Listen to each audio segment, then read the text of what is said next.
Вітаначкі, мінскі монтажны хасла. А дакладней, ад электра на сувязі. Здагадаліся? Мы зноў кудысьці завіталі.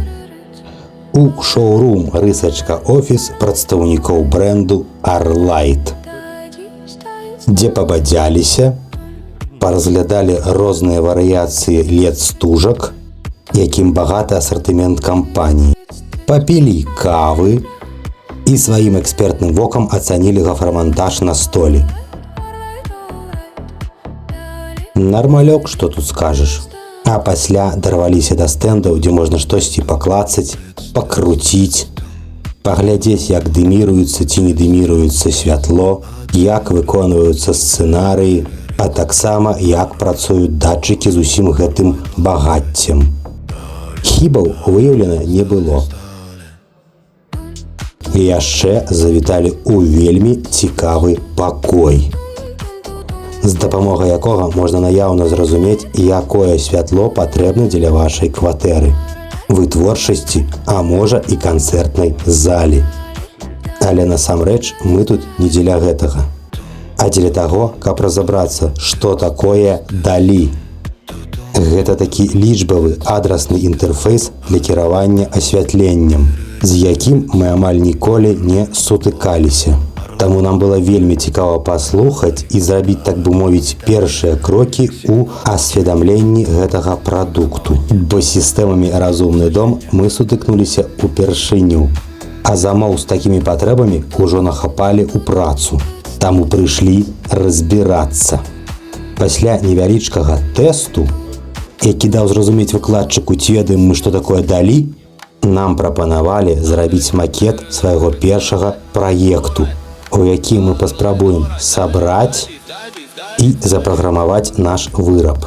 Мы падзяліліся на 4 каманды, якія састаялі з 2-3 чалавек і далі волю сваім гарэзлівым ручкам. З-за таго, што сабіраў схему я, то падключыць яе да сілкавання я прапанаваў 3-й удзельніцы нашай каманды. І як вы бачыце, з-за таго, што монтаж быў выкананы экспертам, наш макет не бахнуў. А іначай і быць не магло. Пасля хардавай часткі пачалася частка па софту, дзеля якой мы папярэдне ўсе прынеслі з сабой ноутбукі. І пачалося самае цікавае.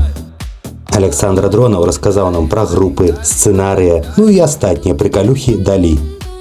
Уцяміўшы ўсе гэтыя веды і разабраўшыся з настройкамі прыкладання, як выстаўляць тэмпературу асвятлення, магутнасць яе, дыміравання і нават колер, нам далі картку заданняў, адносна якой мы павінны былі раскрэсліць па групам і забіць некаторыя сцэнарыі для выключальнікаў і блокаў кіравання.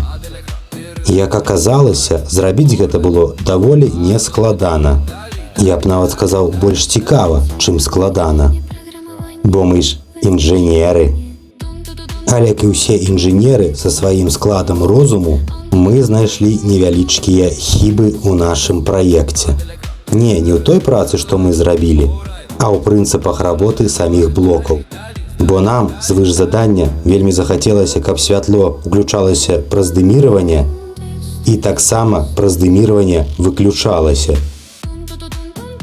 Гэта значыцца, каб яно плаўна загаралася і плаўна згасала.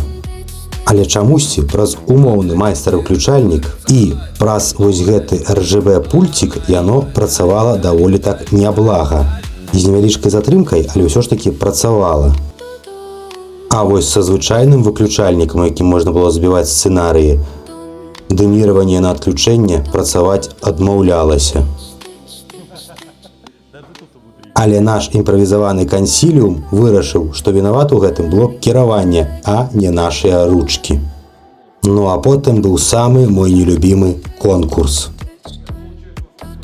Было патрэбна разабраць свой макет і скласці ўсё акуратна. Пасля таго, як мы прыбралі свае працоўныя месцы, нам прапанавалі паўдзельнічаць у віктарыне, якая апынулася з прызамі. І, як звычайна гэта водзіцца, першае месца мы не ўзялі. Затое я заняў другое месца. атрымаўшы падаруначак. А ваш любімы Сашка трэцяе. Падзякаваўшы ўсіх арганізатараў і развітаўшыся, мы накіраваліся працаваць. Адьё!